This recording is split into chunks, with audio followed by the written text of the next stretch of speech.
I'd like to welcome everybody to the Small But Massive podcast. We have a very, very, very, very special guest today. Mr. Andy Irvine, songwriter, multi-instrumentalist, folk legend and a complete and utter gentleman. Thank you, Andy, for appearing with us today. It's my pleasure. Could I just say that last night you had a wee gig just behind them screens there. How was the gig for you last night? Oh, it was lovely. It was lovely. The audience in this area is always a pleasure to play for. And yeah, I had a lovely time last night, and I think they enjoyed it too. The standing ovation is not what it was some years ago. It's more likely to happen than not. But well, it was a good moment, wasn't it? Yeah, it's always a great moment. If they don't stand up and clap at the end, then you think, oh Lord, I've blown this one. And I suppose for someone like yourself that has played so many different venues over the years and so many different places, I'm sure the crowds that you'd be playing in front of every night to be different. There'd be different audiences. How does that feel for you, being you're a true troubadour, and sense all the different people you'd have played to over the years? Well, sometimes you see people in the audience that you know, and you try and convey to them that you've recognised them. But I don't think they get it. They don't usually get it. Is there a wee nod or a wink? Or can we tell the people out there listening, what do we do? What does Andy do to let you know you're in the audience? Is it a wee flick of the finger? Well, I think that reminds me of a game that Johnny Moynihan and myself constructed once. It was a three-dimensional Monopoly game, and one of them was Gigopoly, I think. Yeah. And you didn't get money. You got kind of I can't remember what they were termed, but they were kind of pluses and minuses. Yes. And one of the things you landed on, one of the cards you picked up was Liam Clancy winks at you in the front row, lose 30 pluses. Oh, brilliant. Well, here, Andy, for people out there listening that may not know you, and there's plenty do know you, you were born in St. John's in West St. John's Wood, yeah. St. John's Wood, London, in your young days. Do you want to talk a wee bit about that when you were growing up and at that time? Yeah, I wasn't there. I was sent to boarding school at the age of 3 and a half, I think, which to this day nobody understands why that was, but because it was at the end of the war. Yeah. And I think I've tried. Both my parents are dead, and my sister died recently, so I've nobody to ask, and my sister didn't know either. Yeah. But I think my father might have been jealous of me. I think that happens. Yeah. An extra meal coming onto the family unit. Yeah. Even though I was a little more than a baby. Yeah. And my mother was a very social person. She'd been an actress. And I think the war put an end to her stage career, but she never stopped acting. So and I think it wore off. Did it sort of come to you then, that wee bit of, your mother was originally from Northern Ireland, That's right, Lisburn, County Antrim. Yeah. Your father was a Scotchman from Glasgow, after my own second name. Yes. I don't know if we're cousins, Andy, but hey, I'll send you love over from here as we are cousins. We're internet cousins and brothers. Well, it would be most pleasant if we were. Thank you very much. So at that time, your mother, you were saying, was an actress, and you yourself, a lot of people might know this, was a child. You were a child actor.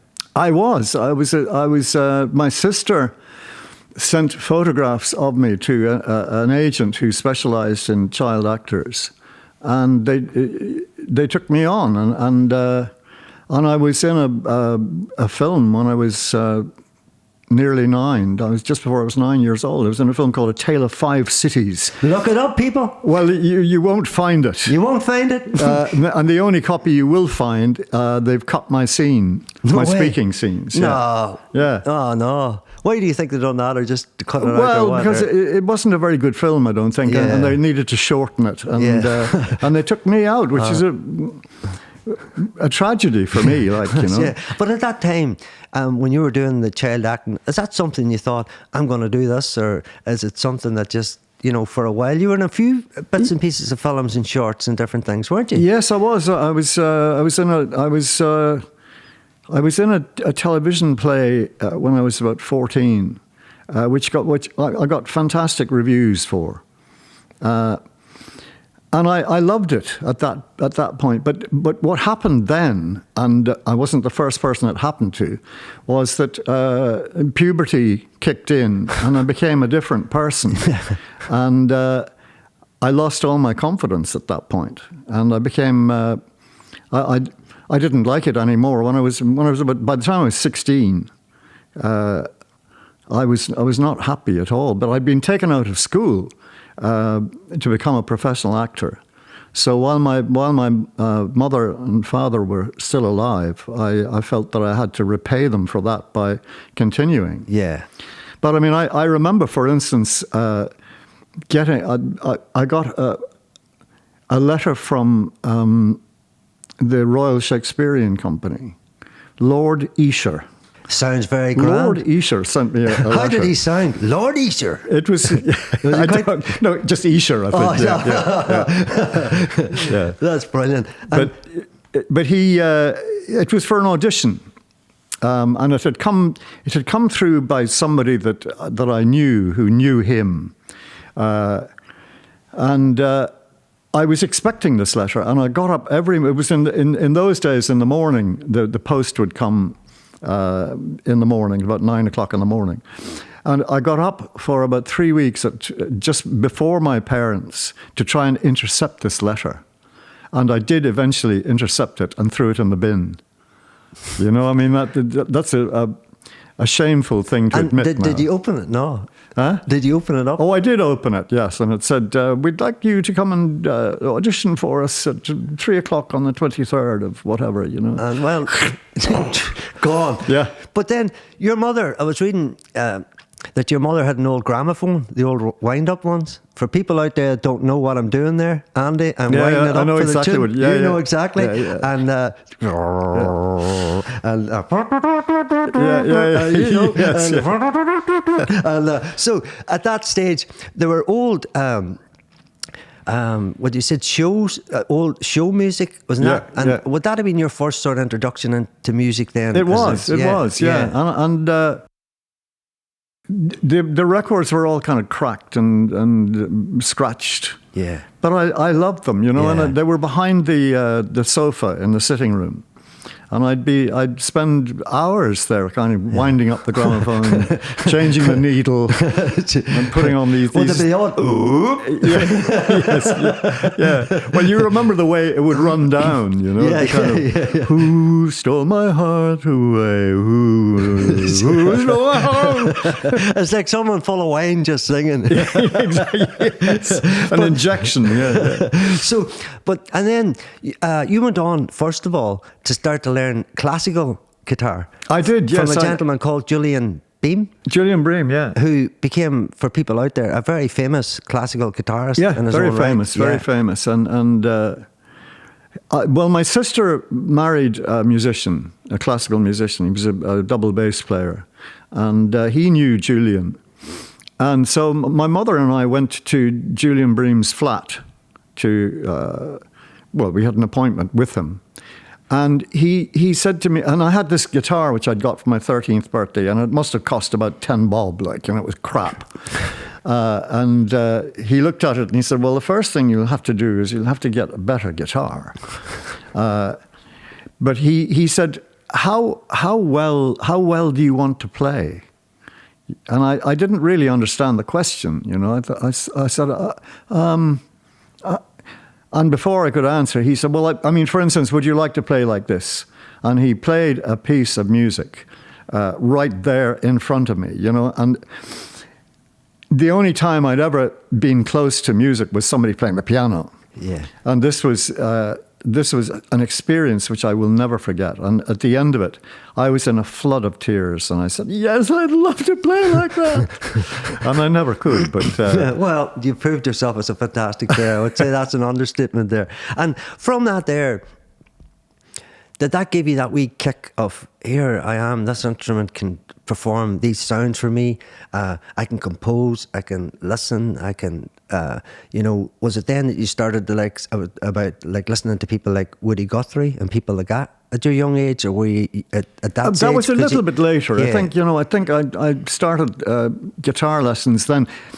like Julian Bream couldn't, he gave me about 2 lessons. And then whenever I'd turn up, there'd be a note in his window saying, sorry, Andrew, I forgot I had a concert in Zurich tonight, or something like that. So he passed me on to one of his ex-pupils, who was probably a better teacher than he was anyway. Yeah.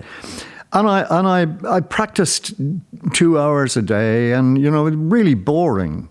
Playing scales for 2 hours and arpeggios, and then kind of sight reading a piece which was composed by somebody that you've never heard of for people learning the guitar. Yeah. And probably a name you couldn't pronounce either because it's some big, long. Yes, there were people with huge names. South American. What's the South American composer? I can't remember his name now. But and eventually, I got to where I was learning a Bach courant that somebody transcribed for the guitar. And I was having great difficulty playing it. And the teacher said, well, you know what you have to do? And I said, no, what? He said, well, how many hours are you practicing each day? I said, 2. He said, well, you'll have to make it 3. And I thought, oh my God, 3 hours of playing scales and arpeggios. I don't think I can do that. And at that very moment, I discovered early Lonnie Donegan, when Lonnie first started playing skiffle. Skiffle. I mean, he later, when he had a drummer and an electric guitar, it was no longer of any interest to me. But and through him, I discovered Woody Guthrie, and that was my turning point. Yeah. Yeah, and you became connected then to Woody Guthrie through. You had a short stint. You went to America to work. There was people there that. No, I never did. You didn't go. No, I didn't go. No. I've quite recently, I got all the letters I wrote to Woody when I was 16, 17 were discovered when they knocked down the hospital that he'd been incarcerated in at that time. Jeez. So I have this huge diary of letters that I wrote to Woody, and mentions of sending tapes to Woody, and Woody singing along to me. My recordings, That's I thought, hey, I actually sang with Woody Guthrie. But I met Rambling Jack Elliott. He wasn't called Rambling Jack Elliott at the time. He was just called Jack Elliott. And for some reason, I mean, he was about 30 and I was 17. For some reason, he took a shine to me. Woody had taken a shine to him in similar circumstances, and for a couple of years, Jack and me were inseparable. And he'd bring me to parties where a lot of the famous folk musicians of the time. Yeah, who would have been there, Andy, at that time? Well, Ewan McCall. No, not Ewan McCall. No. Ewan McCall was a frightening person. But. Alexis Corner, was a guitarist, a mandolin blues player, and he was a lovely man. And what's her name? Shirley. I'm very bad on names. Yeah, right. Singer from Sussex. Shirley. Oh. Well, I'm sure that half the people looking in are shouting her name at Shout me. her name back on us now for me and Andy. Shirley Collins. Shirley Collins, people. Yeah. Yes, Andy, good man yourself. Because you're looking there at me and I was going, I'll say a wild name here and it won't even be right. And people are going, get your research done, Paddy. And you were just going back to Ramblin' Jack. He was the gentleman that taught you the harmonica, is that right? Yeah, he did. And you want to talk about that and the way that Woody Guthrie would have played the harmonica? Well, he didn't teach me how to play it because I can't think how you would teach anybody to play the harmonica. But he did tell me that Woody played it upside down, and so I learned it with holding the low notes on the right. Which sometimes people come up to me after a gig and say, "You played the harmonica upside down." And I say, "Oh, well done." And that, I suppose, like I know we were chatting, it was last night, just about that's the old American blues players. That's how they would have played it. Apparently, yeah. That's what Woody said. Yeah. And but I mean, there was no advantage to it whatsoever. there was no advantage or disadvantage. So I don't know how it came to be. And for you, I suppose at that time, being surrounded with musicians like that and being in clubs, that would have been probably the early 60s, is that right? Or, yeah, very early 60s, yeah. And what was that scene like in London at that time? Or was it, because was that the explosive of folk music about to start to, you can see folk music entering the charts at the time, Fairground Convention, different bands would have been doing folk that actually were getting hits as such. Was that time, was there a bubble about the... Well, there was, the Skiffle kind of became a bit commercial after Lonnie Donegan had hit records, and it carried on, and underneath it came more traditional folk music. And there was a club in Soho that I used to go to, which is where I met Jack, actually. And Peggy Seeger and Ewan McCall were resident there. So that I changed then from being into skiffle into being more serious about traditional music. And I used to listen to a radio program on the BBC by Seamus Ennis of people that he'd collected music from, called As I Roved Out. And that kind of led me into some knowledge of Irish music. And the storytelling. And what it was about. Did that resonates with you a lot, Andy? That sort of the story of people, the love, the broken love, the going away, the maybe coming back, and maybe sometimes the tragedy that's in between. As that, did it capture you that? Because I know you've found loads and loads of old songs from the past. You've looked at them. You've sometimes added verses. You've sometimes looked at them different. Because I think what people out there should know is that tradition of oral song that has been passed down thousands, maybe hundreds of years, it's people like yourself that's keeping it alive, and I think credit to you for that, and you stuck by it. Would that be right to say? Probably. Yeah. I mean, I'm not consciously trying to keep them alive. I just love them. You know? Yeah. And especially, I think, if people in the audience say, "Oh, I love that song," that always makes me cry. I think, yes, that's what I want you to do. I want you to cry, because crying because something is beautiful is a really uplifting feeling. Finding comic songs to balance one's show is kind of the darkness. Exactly.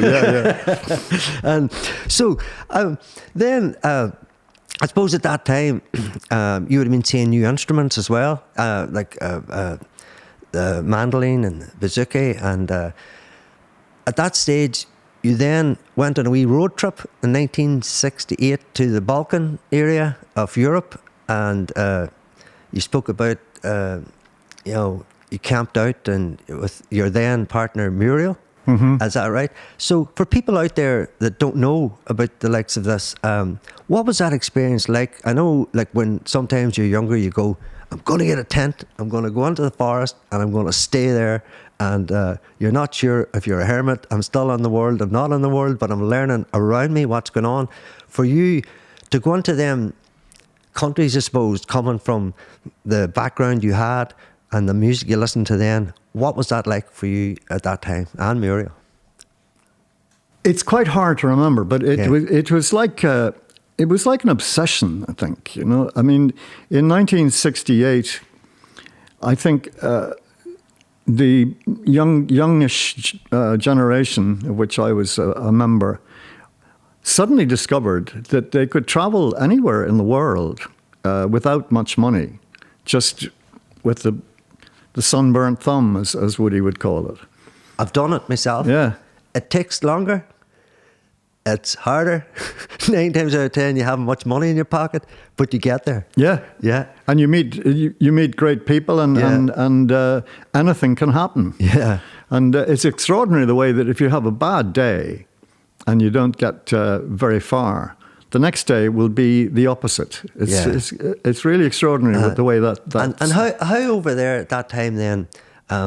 Because I know you went into different areas: Slovenia, Serbia, Bulgaria, Romania, and all them different cocktails of music. How was it for you at that time, listening to that, maybe for the first time? Yeah, I mean, the first time I heard Bulgarian music was in a cab of a big truck that was traveling in Bulgaria. And the guy turned on the radio, and at that time, the radio used to have a lot of traditional music on. And I knew what it was, of course, but I mean, it took me a while to understand it, because a lot of Bulgarian music is in very odd rhythms. And I listened to it. I knew this guy. I met this guy down in a place called Dimitrovgrad, and he was a kaval player. You know, blowing over the same thing as you'd make a sound out of a milk bottle. You know, blowing across the and he was really good, and he taught me a lot about Bulgarian rhythms. And I went on to Romania there, where the music was very different, and not really quite as exciting. It was a lot of Romanian bands would have done really well playing for silent films in cinemas in the 1920s, where there were the days of Harold Lloyd and people like that. But kind of people chasing each other on the top of trains or horses or something. You know, some a lot of Romanian music was like that. But there was sort of a charge with it. You're saying, yeah.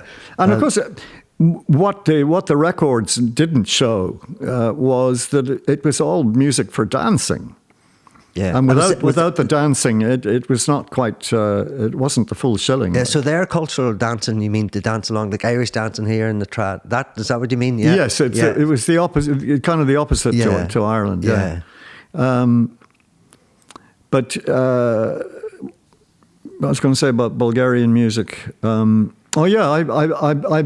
bought a whole bunch of LPs. Well, not a whole bunch. I bought a couple of LPs while I was out there, and I brought them home, and I learned how to count the beats, and I would be, you know, became an obsession. I would be. If I met a musician. Do you want to give a wee example for people out there? Like, were you sort of counting it out? Well, for instance, the count into Smeseno Horo is 1, 2, 3, 4, 5, and 1, 2, which is 15, 15, 8, or 15, 16. Yeah. And so I was trying to kind of say, hey, you must come and play some Bulgarian music. People would cross the road to avoid me after that. And did you then play along with musicians from them areas? No, I didn't. They were the instruments they played allowed them to play a lot faster than I could. Yeah. And the accompaniments, I could play that, but I didn't. I'm not sure whether I ever played with the guy in Dimitrovgrad, but Donald Lunny was the first person to actually take me on as an apprentice. Two fine apprentices, should I say myself? Time well served. Well, when you moved back then to Dublin, and I suppose at that time you were probably thinking, you know, I should do something myself, and you know. But I read where the early Dubliners, Ronnie Drews and different people, you were in the same kind of bars. Was that a wee scene at that time together when you were there, when they were there, and who else was there? Yeah, that was earlier. That was 1962, 63, 64, 65. O'Donoghue's. Yeah. 15 Marion Road, Dublin 2, telephone 62807. So O'Donoghue's. Andy's just says, book me now. But it all comes out in one piece. Just give that number again for the people to ring. I think there's a few more digits to it now. The Celtic Tiger has put about 15 more numbers on it. Yeah. So at that time, what was that like then? It was wonderful. You know, it was the making of me, because when I first moved to Dublin, I was still an actor. Yeah. And I used to go to Neary's pub, which is at the stage door of the Gaiety Theatre, and all actors met there. There you go. And they were in those days, in the early 60s, they were a very showy bunch of people. You know, was there? Yeah, very kind of. Darling, how lovely to see you, Andrew. Please come here. No, it wasn't for you.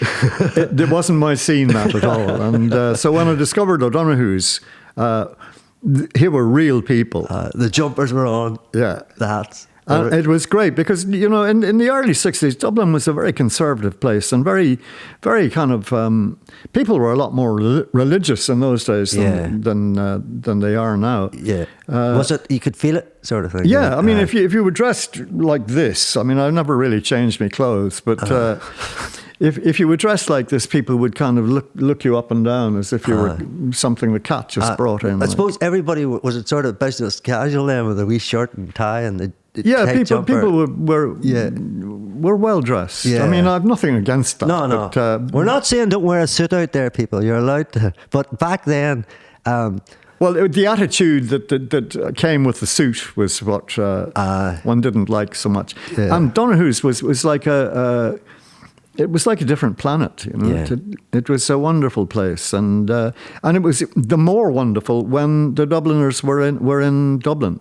I mean, when they were away on tour, it was still a good place, but it was great. Like Ronnie was great crack, you know, and Ronnie loved nothing more than to hold forth in front of a bunch of kind of slightly younger people who were kind of all ears while he told these stories. And did he? Is there any wee stories you remember from them times that he would have been? No, I can't remember any of them. If I thought about it, I might, but I can't right now. And so at that time then, for you, your first band then that you would have got together, you mentioned Donald Lunny there earlier on. So how did that connection happen? Well, that happened a bit. Later on. We've jumped back a few we're jumping years. back and forward. Sorry about that. Yeah. So the first person I met who made a big influence on me was Johnny Moynihan. And Johnny, at that time, had a slightly, what we'd call a legendary status. You know, people would mention his name in hushed tones. Yeah. So he was like a statue. Well, he didn't sing or play that often. Yeah. But when he did, it was a big happening. And so I very, very quickly realised that I should meet this man, and I met him. I met him one night at a flakehole in where was it? Down in Newcastle West, County Limerick, and that's where we first met. And I had a motorcycle at the time, and I had to drive back to Dublin because the guy I was with had to go to work on the Monday, and it was cold. It was April, and I'd no gloves, and Johnny gave me a pair of socks to wear on my hands. So that was the first time we met, and we hit it off after that, and we became great friends, and I think probably influenced each other a lot musically. Yeah, he certainly influenced me. Yeah, because he played the mandolin as an accompanying instrument as well, which I just started to do that. Yeah, and after a couple of years of playing together and playing with other people, we formed a band called Sweeney's Men with a a larger-than-life figure called Joe Dolan from Galway, or Galway Joe Dolan, as he became known, not so he wouldn't be mixed up with the singing Joe Dolan, the other Joe Dolan, the let-on Joe Dolan, as Christy used to say. The pretend. It must be strange too, and people coming in going, "Where's Joe at?" There. They're expecting us big sing-along. Well, the Sweeney's men then, for people out there that just wouldn't know, could you tell everybody the members of the Sweeney's men then? Yeah, originally it was Johnny Moynihan, Andy Irvine, and Joe Dolan, Galway Joe Dolan, and just the three of us. Yeah. And it was the first summer that we went out. We weren't really professional at the time. We decided to spend the summer travelling around Ireland in 1965. And what was rural Ireland like then, Andy, going around? For someone that lived in the cities, what was like rural Ireland? What was it like then, going into them towns? Well, I'm not sure it was much different than it is now. But you'd see places on the map, and you'd think, we have to go there. Yeah. Like there was a place called Spink in somewhere in Tipperary or Kilkenny, and so we drove to Spink and went to the pub and had a couple of pints there, and then on to Swan. It sounds like just a rip. Yeah, it was great, but we'd take out the instruments in the pub and play, and sometimes people would buy us drinks and maybe give us a few bob, and I do remember some publican somewhere who owned the filling station as well, who gave us a free fill on the Sweeney van, which was because it used to eat fuel and had you got like at that time had you your own PA, or did you just go on and just... No, it was just acoustic. Yeah, the old style. Yeah. And because I suppose it was the handiest form of touring. You just arrived in a bar, you played your music, and then you went from there. Yeah. But that summer there was nothing arranged. I think the following summer we did it again, and we had actually a couple of gigs arranged to play. And when we came home at the end of that summer, we all rented this house in the North Strand in Dublin, and starved through the winter, and realised we'd become professional musicians. Because you had all lost about 15 stone in 2 months. Crackers and cheese not there. Oh yeah, like. You could buy single woodbines in those days. So go into a shop and say 2 woodbines and a box of matches. That was a big gift, wasn't it? That was a complete tour. But for people out there to know, I suppose the setup now where bands get together or solo artists, whatever, and they've this tour and it's set up like you did last night, a different setup with PAs and all. Back in them days when I'm picking up, it was about the music, it was about taking it to the towns and villages, and it was about them hearing it. So that would have been, I suppose, a time that what you were doing there is what I suppose tourism is now in Ireland, where people come into Dublin and there's the trad musicians and they're playing, and it's probably a different setup. I hope they're getting paid and to play. So, but looking back when you were doing it yourself with Johnny and Joe, Galway Joe, not the Holy Joe, not that Joe. So it was about the music, is that right? It was about taking the songs to the people and having the crack, obviously, on the road at that time, and learning how to be a band. Was that your first band, as in your first? Well, it was, but as I say, it wasn't the first time we'd played together. Yeah. We'd played together without a name before that. Yeah. But also, we were very, as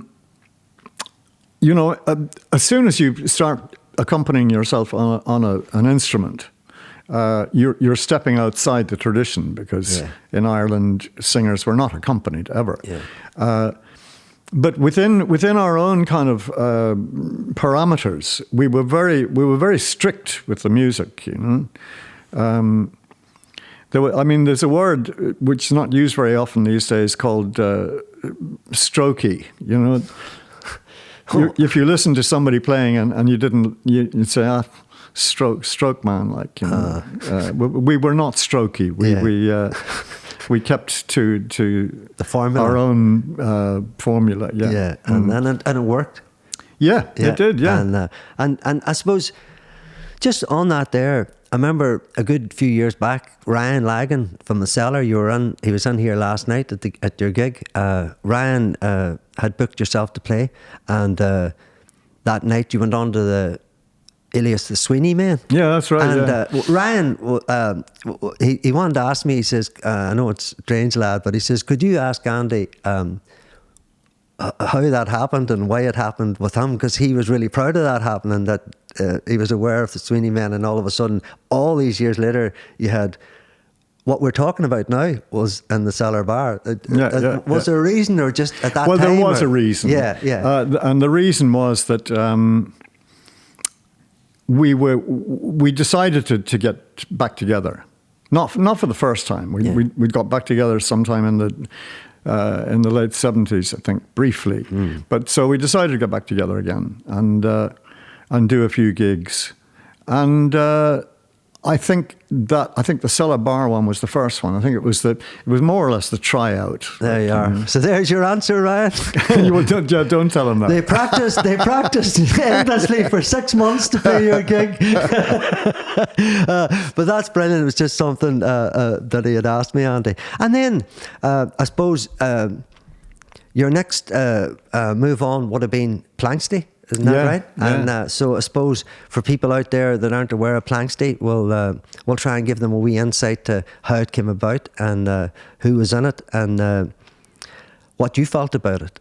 So Planxty, what I would say was a lot of people would say one of the forerunners and pioneering of getting sounds together from collective traditional individuals, and you come out with a sound at the time that it seemed to have an instant grab to a big population of people, and still does to this day.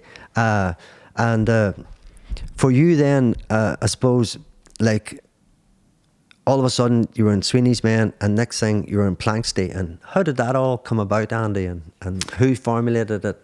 Well, they didn't go from one to the other because I left Sweeney's Men to go to Eastern Europe. So there was a gap of 4 years. There you go. Yeah. Well, what happened was that Christy Moore had gone to live in Britain because he worked for the Bank of Ireland, I think, or one of the banks. And there was a bank strike in, 1967, I think. And Christy had lived in Britain from 1967 and become very big on the now blossoming folk scene in Britain. Yeah. And he'd made an album where he'd been told what to sing, and the musicians to accompany him had been selected without his flown in say so. Yeah. And he wasn't very happy about that. Yeah. So he was asked to make another record by a man called Bill Leader, who had a record company called Leader Records, and he decided to do it in Ireland, and he selected to play with him on this album, which was recorded down in his brother-in-law's house in Prosperous in County Kildare.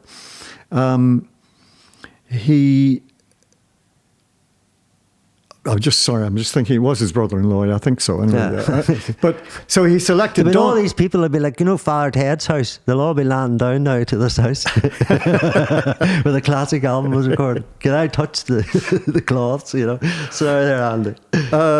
Well, he selected Donald Lunny, Liam O'Flynn, me, and a few more people that played on that album.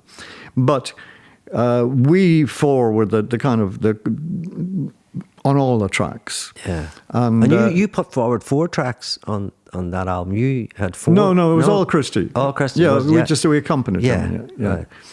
And it was a big success, the album. It was just recorded in the cellar, I think, of the house by Bill Leader with 2 microphones like that, And just for all the producers out there now, just say that again, Andy. It was all done by 2 microphones. Yeah, crossed like that. Yeah. And it went really well. It went well. And I was playing as a duo with Donal at the time. And Christy came up to me and he said, Christy was back living in Ireland by this time. He said, what would you think about forming a band? And I said, yeah, like who would be in it? He said, well, I was thinking you, me, Donal and Liam. And I was immediately, my very first thought was, oh, that puts an end to Donal and me playing duo, which I was really enjoying. Yeah. So I said, is Donal into that? And he said, oh, yeah, heavy into it. And I thought, treasure. And I said, but Liam wouldn't be into it, would he? And he said, yes, he's really into it as well. So I was amazed by that. And what could I do except say yes? Yeah. And we rehearsed material and we got it together. And the next thing was Donovan, he was living in Ireland then, and he had formed an Irish kind of country band, and with very good musicians. Mm. And he was looking for support to go on tour in Ireland with, and he was a popular artist at that time. Oh, very huge. Yeah. He was huge. Yeah. And so we got the nod to support him, and the first gig was in the Hangar, an old ballroom in Galway, and I was telling Tiernan earlier that I'd never seen so many microphones. You know, there were microphones everywhere, and lights, and I'd never seen on the desk. You know, the mixing desk was out like this, and so we were kind of slightly felt a little bit out of our depth, and Donovan's wife's brother was the sound man. And he wasn't particularly interested in, Donovan did a sound check for about 3 hours with his band. And then it was kind of, right, lads, on the stage. Yeah. And the next time we looked at the desk, he wasn't there, that kind of thing. But so we went on, and after about 15 minutes, I thought there's something is happening in the audience, and I thought... I was very negative. I thought, it's a fight. There's a fight. Yeah. I'd seen fights break out in dance halls before, and I thought, this is a fight. And I looked over at the other lads, and they all had huge smiles on their faces. And I thought, well, that doesn't look like a fight, that they think it's a fight. And I gradually realized that we were pulling the place down. And at the end of it, the audience went berserk. And... We left the stage kind of giggling with like, what the is happening? But that was the moment it was happening. The music. Well, I'd never had an adrenaline boost like that. Yeah. And when we came off the stage, Des Kelly, who had been the bass player and leader of the Capital Show Band, had been the manager of Sweeney's Men, and he was manager of Planxty at that time. And he was giggling himself, and lovely Des, he was a lovely man, and he always did the right thing. He opened his coat and pulled out a bottle of vodka. And I remember they had to drag it off me because I was going up. The adrenaline rush was almost kind of heart attack stuff. Yeah. And after that, nearly all the gigs were like that, Yeah. Because I suppose that's that kind of moment where certain music just captures certain people, and there's no other way. They're just going to. Well, it must have been that. I mean, it had to be. To this day, we're not sure why it happened. But that, or you're good matchmakers for all the local country boys and their future wives. Who knows? They could have been all excited, And but Planxty did do a wee tour, yeah? You went out of Ireland to tour, is that right? Well, yes. We gradually built up a following in Ireland. We made the first album in September of that year, which was, 6 months later. And I always remember Des coming to the place I was living, and he said, "We've got it." And I said, "Got what?" He said, "We've got a contract with Polydor. And guess how much they're going to pay us in advance?" And I said, I have no idea. And he said, "Go on, guess, you have to guess." So I said, I don't know what I said. And he said, but it was, I specially said a low figure. Yeah. Because I didn't want him to go kind of, "Oh, no, it wasn't as much as that." So he said, "No," he said, $6,000. Oh, it's a lot of money at the time. Yeah. But, of course, it turned out... Just to put that into context, what would kind of wages been at that time for people? I've no idea. Yeah, it was a lot of money, wasn't it? 6,000 20 pounds a week or something. There you go. Yeah. But what happened was that we didn't have a contract with Polydor. We had a contract with Phil Coulter and his partner, Bill Martin. And they had a contract with Polydor. So they were paying us the advance of $6,000. I don't know what Polydor paid them. Yes. But the $6,000 was for 6 albums. And in those days, if you were signed up to people like that or a record company, you paid for the recording out of your advance. Yeah. So we didn't actually ever make any money out of Planxty recordings. So all that $6,000 and guess how much $6,000 was going. So see, I suppose, and a situation like that was all learning process too, wasn't it, for yourselves? Because you were there about the music, and this was the other side, the corporate or the business side, and there's people more savvy over on that side, absolutely. Would you say? Yeah, absolutely. And then the musicians are here just wanting to get in front of people. And but I suppose, listening to you about the experience, do you like the experience of Planxty? It seemed to be exciting. And, it was, the first year and a half was the happiest time I can ever remember. Like, you know, Christy and Donal especially were so funny. Yeah, and we were success, and we had a bit of money, and we travelled around in this white van, the Planxty wagon, nice seats, and it was just wonderful, really wonderful. Yeah, and a great experience for you at that time. And you have got back together again. There was a reunion back in Vicar Street. Yeah, very successful for you. We were even better. Yeah, there you go. But that introduced a load of new people, and the marketing of that event, new people, new generations, and new people listening to your music, Christy's and Donald's, everybody's music that was in the band. Do you know what I mean, Andy? Yeah, so it's a good thing. And we can't shout out if it's going to happen again because we're on the podcast. But Liam unfortunately left us, died a couple of years ago. Yeah, so I don't think it'll never. He was irreplaceable. So I mean, and that's a good thing. You're sticking by your guns, and it was then, and it was for them. Yeah. And so after Planxty, when you left Planxty, was there a wee gap before Patrick Street started? Was there a wee? And so you want to talk to people about... No, what happened was that, Donal left and Johnny Moynihan joined, and we continued on like that. And then Christy left and Paul Brady joined. So when we finally split up in 1975, late 75, Paul and myself... said, what are we going to do? And we'd formed a good relationship in the band. And we decided to see if we could make it as a duo.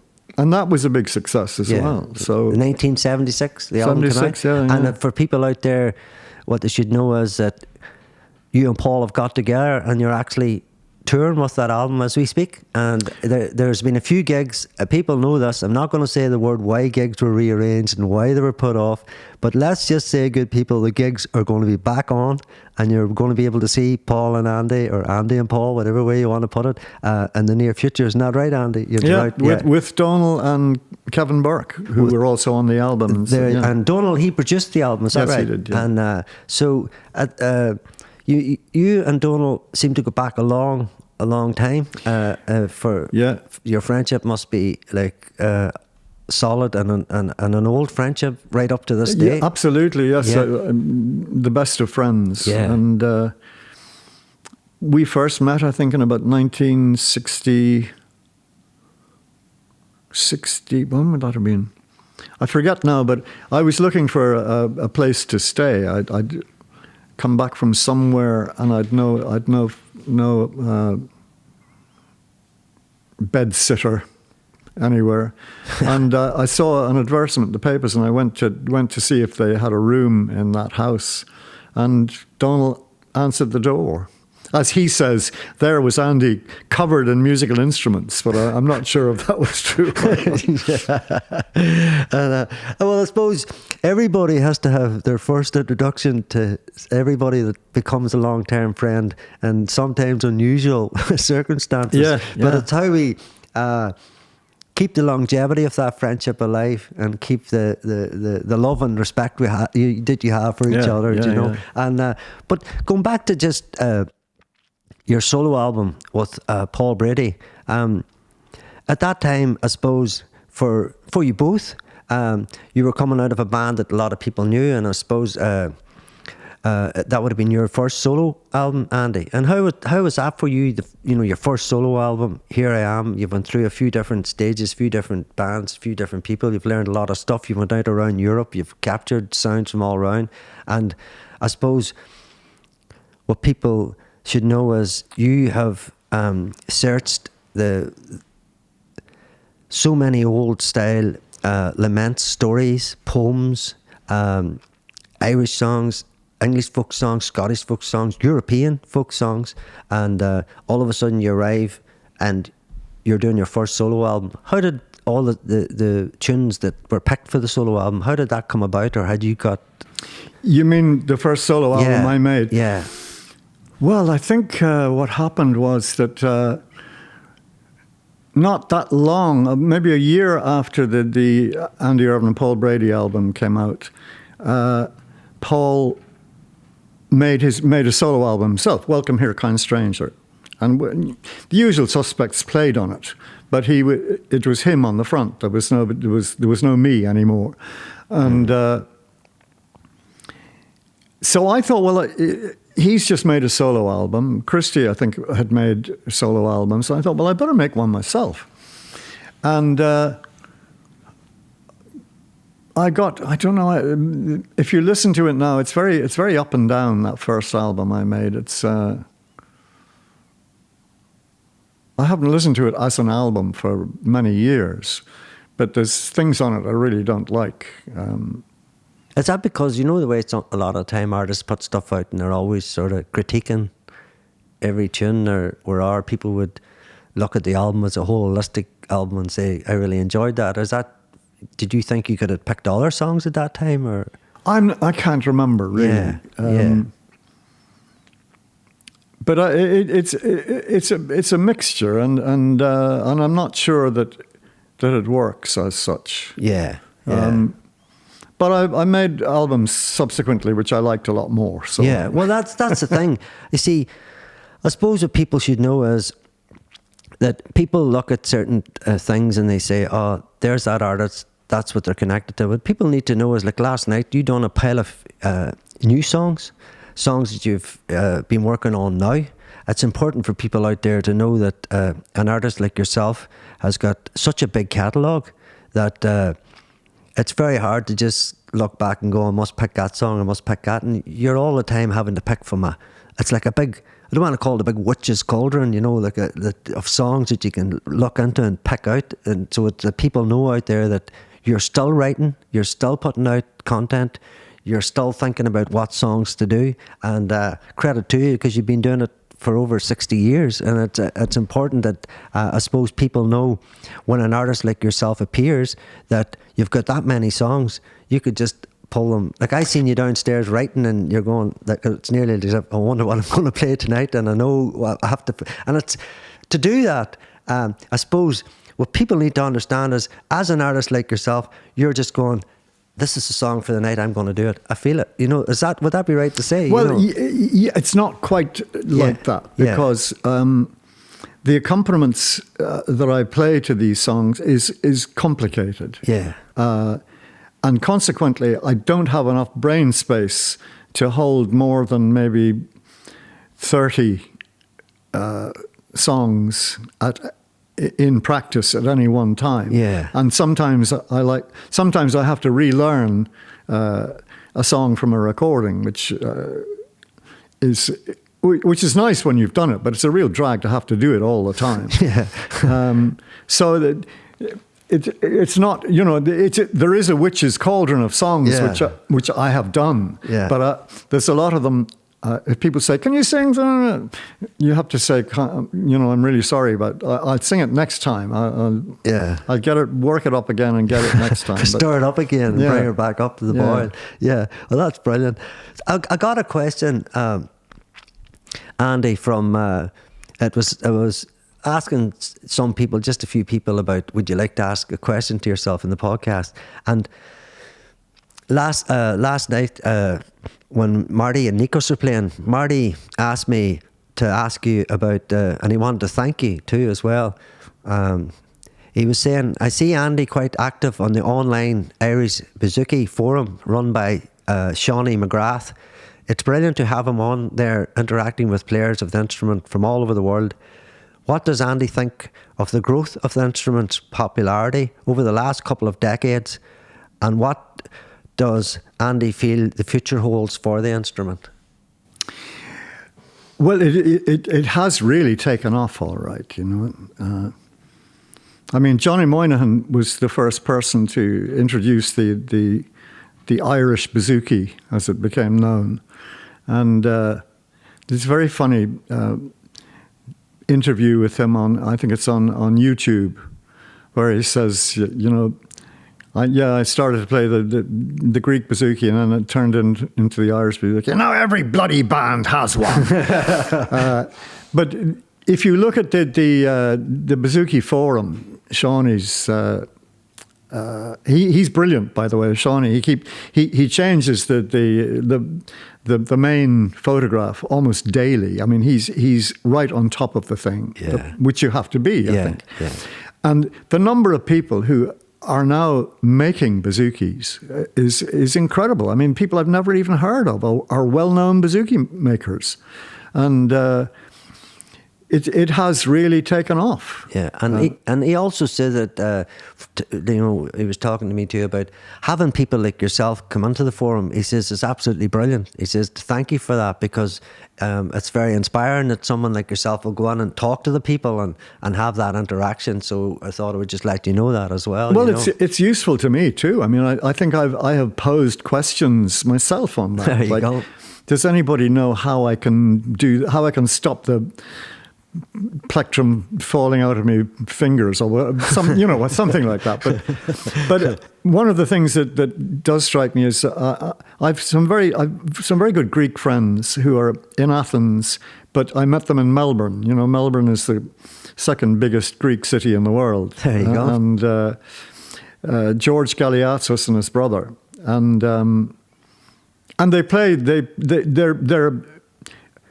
They play Greek music. That's what they play. Apodemy Compania is the name of their band, and it was in Melbourne, and it's now in Athens, and they're really great musicians. Mm.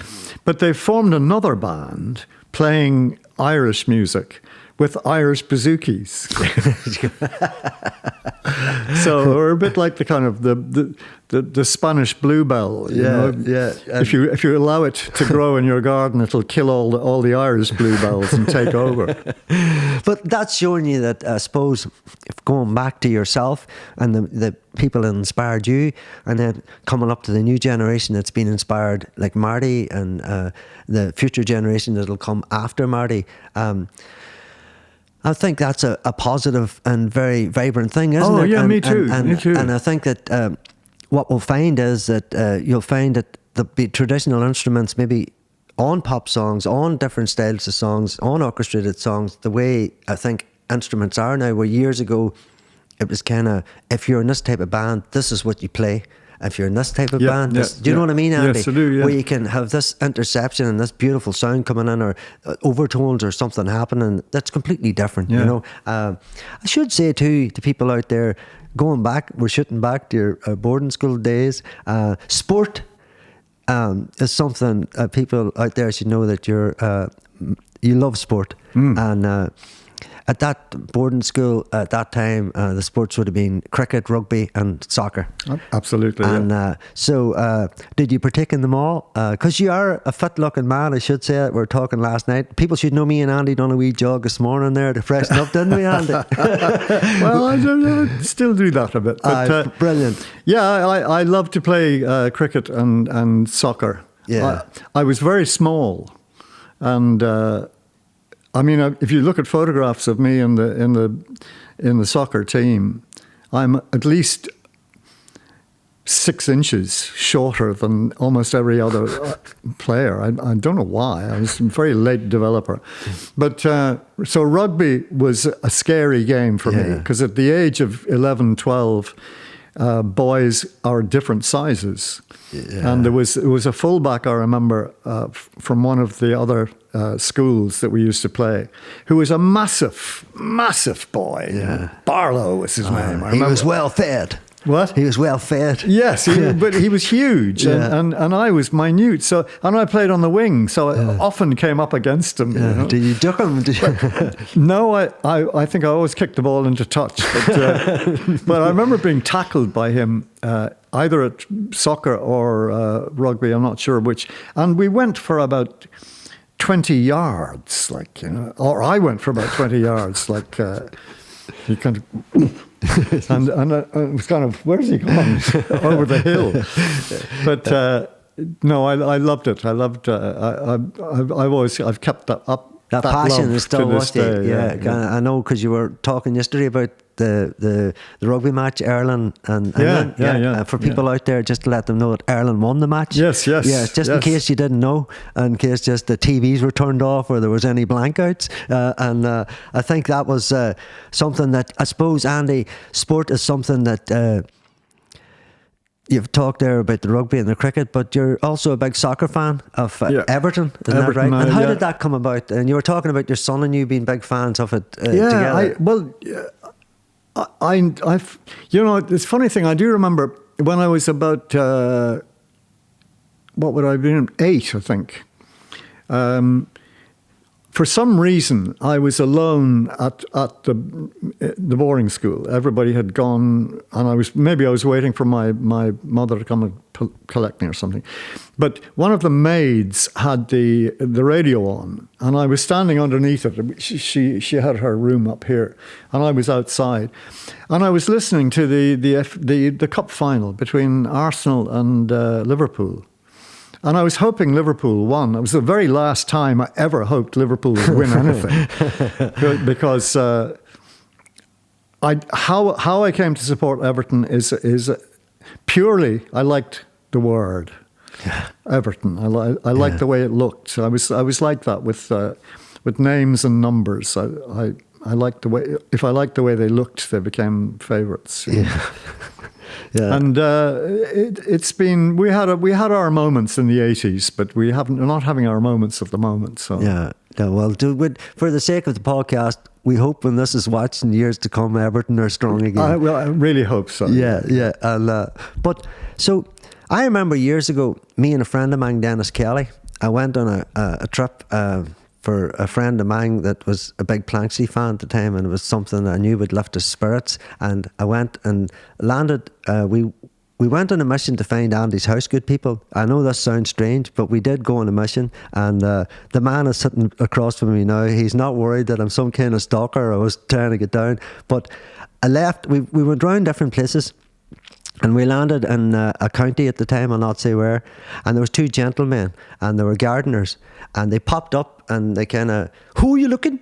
And I says, I'm looking at a musician. And, there's no musicians around here. I says, there might be. And who are you looking in? The other boy pops up, stands up. Who are you looking? And I goes, we're looking. And I didn't want to say your name in case they didn't know you lived there. And so next thing, I thought, I wonder what it'll say for a clue. And at this stage, we drove through forests. We drove down roads. We didn't know where we were at. We had a quarter pound of pink bonbons. We had ate them all. We chewed them all out. We had none left to chew.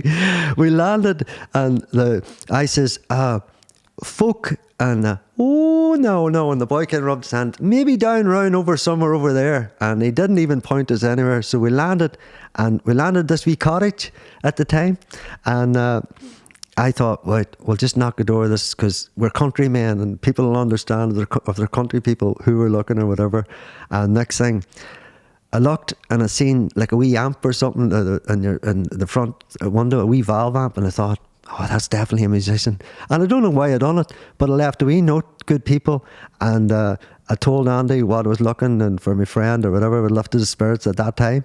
And all of a sudden, 2 weeks later, I got 2 wee stencils back, all signed by yourself and Christy and everyone in the band. And I just thought it was a very special moment for me. And thank you for doing that. And all these years later, me and Andy have met in different places in many different ways, in the Emerald General Meeting or wherever it be, gigs or wherever. And portraits, we should have said.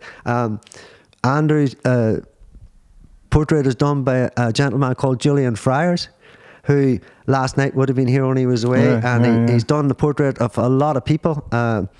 There's another fella sitting here with Andy that got his portrait done too, but I can't pull myself to say it was me. I should say Andy looks far better looking than I do. So what now, Andy, for yourself, for the future, and what you're thinking now in the plans? I know you're married now. You were saying you just pick your gigs now. You do, and you're more casual approach of everything, and you're I suppose a gentleman that I should say to people out there. The last couple of years for many people in the arts and creative sector has been really tough. In all walks, may it be in the film industry, may it be in the radio industry, may it be writing songs, may it be touring, may it be setting up plays, may it be everything. And I think them couple of years, it was fine. People were saying, creative people should put out content, they should do this, they should do that. But what people needed to understand was there's a mechanism and a way that creative people get their content out there, and that's via touring, via playing in front of people, the industry making films, whatever that is, and all the other industries that go with it, the riggers, the people that set up the PAs, the people that look after the centres, the all that it takes to put on a gig, as you know, Andy, in today's world. And for you at that time, I suppose, because you've been in music for so many decades, what was it like that time when all of a sudden we went from, you could have been doing a tour, let's just say Galway, Sligo, Belfast, Derry, here, wherever, all of a sudden to blank screen, nothing. What was that for you as a seasoned artist? You mean March 2020? Yeah. Well, I actually enjoyed it at the beginning. Yeah. You know, it was like retirement, but I knew that it wasn't going to be forever. Yeah. I didn't know it was going to be for as long as it was going to be. We were rehearsing for the Paul Brady, Andy Irvine concerts when we got the news that the tour couldn't go ahead. It was the day before, I think, the day before the first gig. So we packed up and we made kind of jolly remarks, and I think there was a general feeling of probably relief, you know, like going on a stage playing that music. It's a slightly nerve-wracking thing because there's never quite enough rehearsal time. Yeah, because you're all very busy in your own worlds. Huh? You're all very busy, in your own worlds. Yeah. Well, we'd have 2 or 3 days to rehearse, and for me that would mean at least a week before that to get it together myself, and still make mistakes. So it was. nerves were beginning to build up as the tour approached. And so the feeling of relief when the tour was postponed was the first thing. But then I enjoyed being at home. I enjoyed looking into having an empty calendar was quite nice. Yeah. It's now, well, it's, well, I don't want to say it's over now because it may not be, but for the moment it's subsided. Yeah. And it's good to be getting back into playing, you know. I for that first year, I practiced all the time, and I got worse and worse. I couldn't, you know, I think, I can't play this anymore. What's happening here? And I changed my technique. I changed the way I hold a plectrum, which is kind of a massive thing to do in the middle of one's older years. Yeah. But when I did play a gig in I think probably August last year to a reduced audience in a tent in Galway, all came back. It was like it had never really gone away. It was just the audience had gone away. Yeah. And as soon as I had an audience again, I was delighted when I came off the stage. I thought, yes, I still got it. That wee moment again when that it could all start again, that everything was starting again. Yeah. I thought I'd lost it, and then I found I hadn't, and that was great relief. But I mean, the future. What I have done during the lockdowns and whatever is I have recorded my parts of a Woody Guthrie album. Very kind of Andy-ish accompaniments. Yeah. And I'm very pleased with what I've done, but I've got to kind of fill out the colour that other instruments will give it. Yeah. And that's kind of the next thing I'm doing. That's brilliant, because that's something that I've read over the years that you've always wanted. Yes, to do. I've talked about it for years. Yeah. And now I've finally done it, or half done it. And do you think whenever you put everything together, will you go on tour with the album itself, or do you just want to just release it for yourself, Andy? I'd have to relearn it all. You know, I've recorded it, but I couldn't play hardly any of it now. Yeah.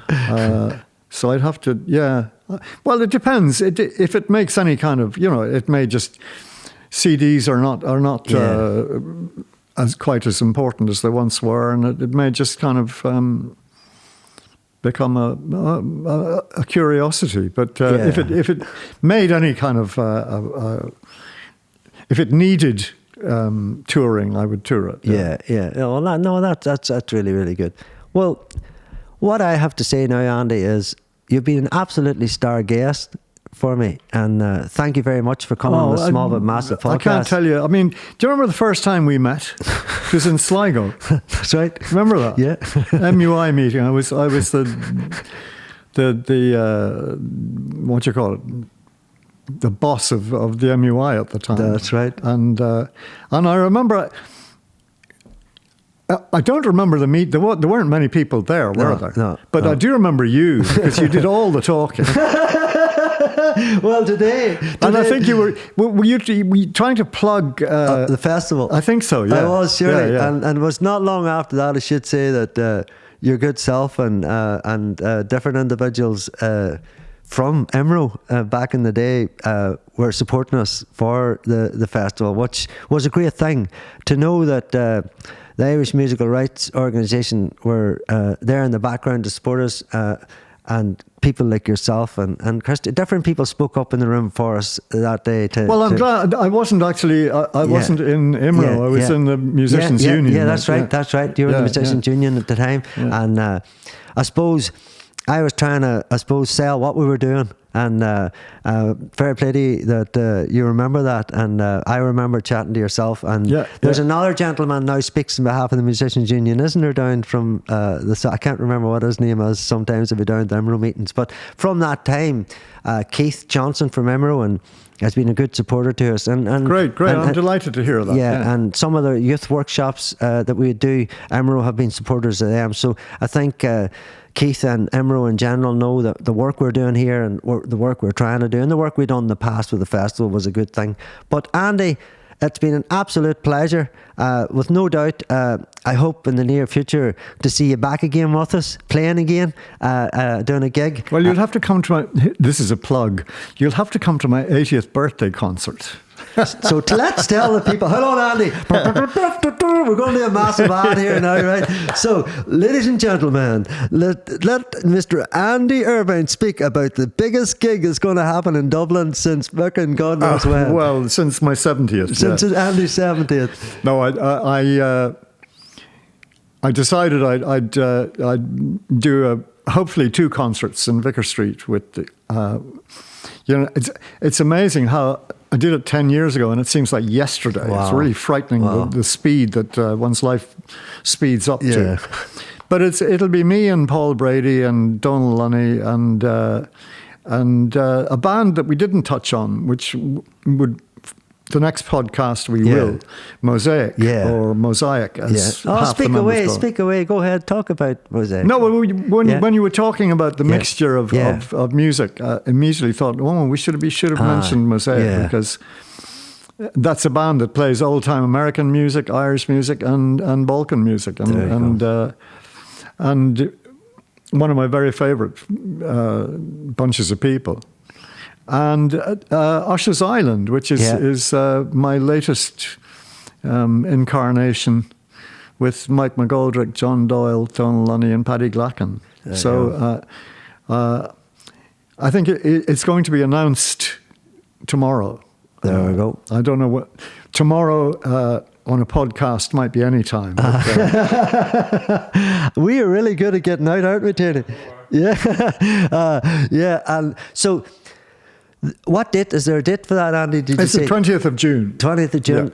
This year? Yes. Yeah, this year, 20th of June. Good people. Definitely it'll be out before then, the podcast, Andy. And it's something maybe I could put up on our social media as well. Well, I think I'll be looking for you to be what you do best, which is... shouting and roaring. Yeah, just getting it together.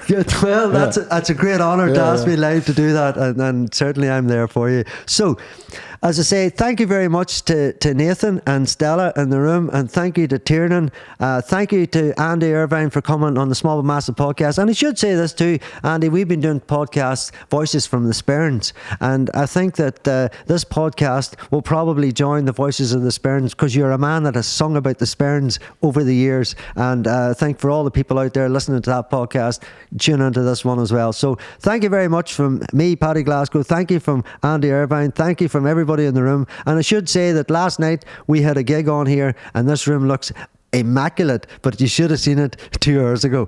Isn't that right, Andy? So thank you very much. Safe travels home, Andy, and lovely speaking to you. Thanks a million. Thank you. Give Thank yourselves you, a round of Thank you applause. very much. Cheers. Thank you.